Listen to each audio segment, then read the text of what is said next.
2, 3.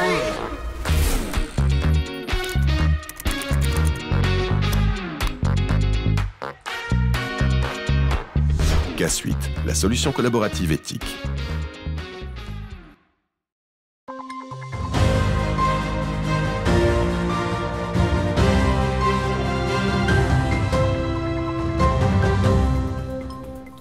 Bonsoir à toutes et à tous, lundi 26 février, soyez les bienvenus dans cette édition du 15 Info. Voici les titres. Les entreprises de la métallurgie continuent de former leurs talents, l'exemple à Langres avec le Greta. Une après-midi dédiée à la jeunesse et aux valeurs des Jeux Olympiques, c'était ce samedi à Saint-Dizier. À l'école Bragarde d'Hydro, les élèves ont pu redécouvrir la biodiversité de la forêt de manière plus ludique. Et il fait désormais partie de notre quotidien, le Nutri-Score est sur toutes les boîtes. Est-ce vraiment utile? Les réponses avec Audrey Vibard, diététicienne. Chaque vendredi, depuis le mois d'octobre, le Greta Sud-Champagne menait une formation au métier de tourneur. 4 salariés issus du bassin industriel langrois ont pu suivre cette session et de monter en compétences, gagner en autonomie sur ce poste. Pour les entreprises, former ces salariés est une véritable opportunité, surtout en ce moment pour le métier de la métallurgie qui peine à attirer. Un reportage de Loïs Large. Au cœur de cet atelier du lycée Eugène Decomble de Chaumont, 4 salariés du bassin industriel langrois arrivent au terme de leur formation au métier de tourneur sur métal et à l'utilisation de machines à commande numérique. Le contenu de la formation, en fait, nous allons voir de la lecture de plans jusqu'au réglage et au contrôle final des pièces. Organisée par le Greta Sud-Champagne, cette formation a débuté au mois d'octobre. Au total, les 4 salariés ont suivi 116 heures de perfectionnement, aussi bien théorique que pratique, afin de monter en compétences. Parmi les 4 stagiaires, on retrouve notamment Christelle, seule femme du groupe, qui veut donc montrer que l'industrie est un domaine ouvert à tout le monde, et Julien, le benjamin fraîchement diplômé d'un bac professionnel, technicien d'usinage. Sur mon tour, je le faisais tourner, mais je ne savais pas forcément certaines choses, que maintenant je sais pourquoi il faut faire de cette façon et pas d'une autre, quoi. Déjà, ça m'a permis de me rendre déjà beaucoup plus autonome. Ça m'ouvre une nouvelle façon de réfléchir parce qu'avec un autre professeur que d'autres, ils n'ont pas la même façon de faire et ça apporte vraiment plus de connaissances, plus de construction, plus de choses. Et je pense que c'est que bénéfique pour moi à l'avenir. Si cette session de formation permet à chaque salarié de gagner en compétences, elle représente également une valeur ajoutée pour les entreprises. Former ces salariés apporte en savoir-faire et permet notamment de répondre au mieux aux besoins de l'entreprise. Ils ont vraiment monté en compétences, ça les permet de s'inscrire au sein des équipes et d'être à l'aise dans le dialogue avec leurs collaborateurs et de monter en technicité. Voilà, donc vous avez développé des compétences techniques en tournage. Ce type de formation est donc une véritable opportunité pour ces entreprises. Dans le bassin industriel langrois, 30% de la population active travaille dans l'industrie, mais malgré de nombreuses offres disponibles, le secteur peine toujours à recruter. La 60e édition du Salon international de l'agriculture, lancée le 24 février à Paris, est déjà marquée par des moments forts, notamment l'excellence du pavillon de la Haute-Marne, ce dernier qui met en lumière les savoir-faire et les produits de 29 producteurs régionaux, dont 11 sont déjà présents pour célébrer leur 5e année de participation. Et ils ont connu une atmosphère particulière, joyeuse hier. Le stand de Marnay a su captiver l'audience, entraînant les visiteurs dans un élan de convivialité et des chants élogieux affirmant en chœur: c'est le meilleur stand du salon, comme vous pouvez l'entendre en ce moment. Plus que quelques mois avant le début des Jeux Olympiques de Paris, de plus en plus de clubs ou d'associations organisent des animations autour de cette thématique. Ce week-end, à Saint-Dizier, ville labellisée Terre de Jeux 2024, se tenaient les Jeux coopératifs. Clémentine Coppola a suivi la cérémonie d'ouverture et les premières épreuves. Regardez. Comme à Londres en 2012, un petit athlète de Saint-Dizier court dans le gymnase Anne Frank avant d'allumer la flamme olympique. Pour la cérémonie d'ouverture de la 2e édition des Jeux coopératifs, la trentaine de sportifs a défilé en délégation avant de se lancer dans leurs épreuves. Le temps d'une après-midi, l'association Bragarde Ensemble pour jouer leur propose cette animation autour du sport et des valeurs des Jeux Olympiques. On espère qu'à travers ces différentes épreuves, non seulement ils vont passer du bon temps, mais ils vont en apprendre aussi sur les Jeux Olympiques qui vont arriver. Parce que pour certains, c'est la première fois qu'ils vont découvrir les Jeux Olympiques et en plus, qui plus est en France. L'objectif, c'est pas ça, c'est pas la récompense, c'est vraiment le faire ensemble, le partage, l'amitié et puis l'effort, le goût de l'effort. Avant de se lancer dans la compétition, les jeunes sportifs ont le droit à un échauffement en musique. Les parents sont eux aussi conviés à cette préparation physique.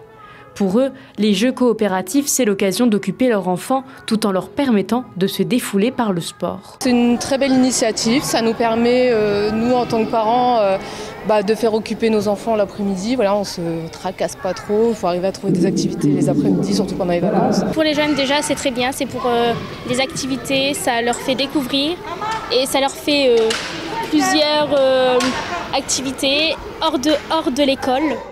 Pendant plusieurs heures, les petits sportifs bragards ont pu se défier dans différentes épreuves. Adresse, rapidité et réflexion étaient de rigueur.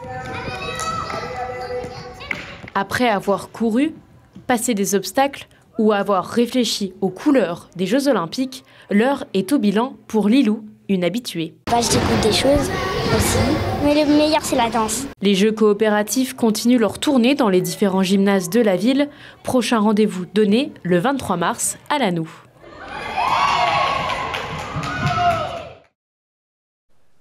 Dans le cadre du partenariat des 1000 communes, la forêt fait école.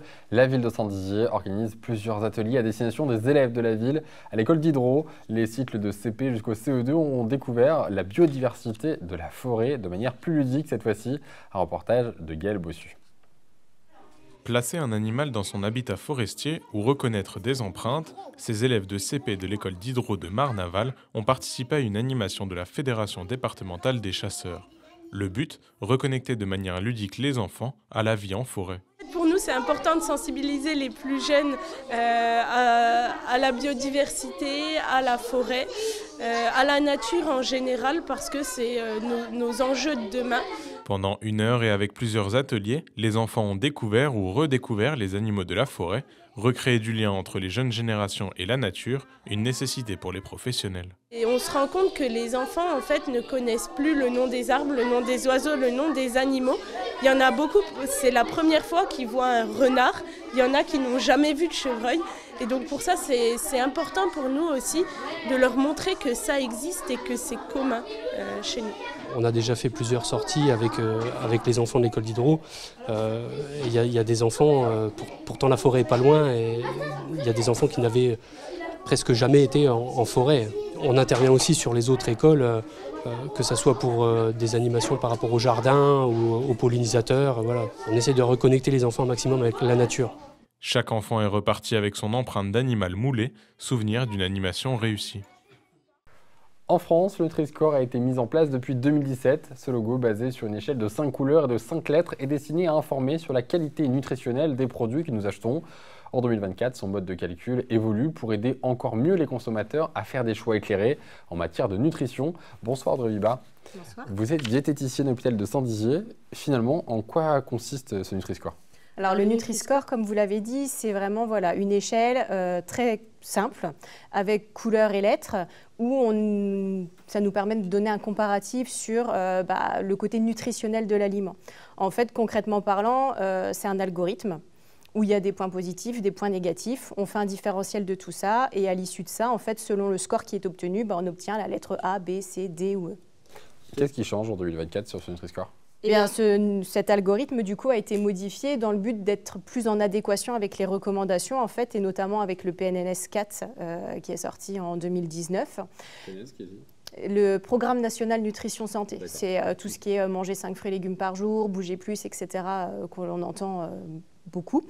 Donc du coup, pour être en adéquation avec ces recommandations-là, en fait, ils ont décidé de modifier cet algorithme puisqu'il est de 2017, donc il est assez vieux aussi. Ce qui a beaucoup changé, c'est les teneurs en sucre et en sel. C'est beaucoup plus pénalisant. donc quelque chose qui va être très salé ou très sucré va être déclassé. Ce qui a changé aussi, c'est avec les aliments raffinés. Maintenant, par exemple, entre un pain de mie complet et un pain de mie blanc, le pain de mie complet, vu qu'il y a beaucoup de fibres à l'intérieur, il va avoir une meilleure note qu'un pain de mie blanc, alors que ça, avant, il n'y avait pas cette différence-là.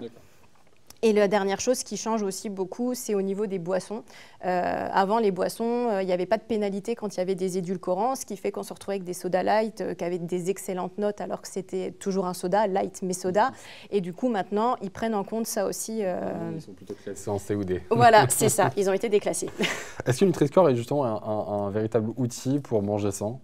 Alors, ça peut être une aide. Tout seul, non. Ça peut être une indication. Comme on disait, ça va nous donner un indicateur, ça va nous permettre de comparer ce qui est comparable, c'est-à-dire des aliments d'une même catégorie.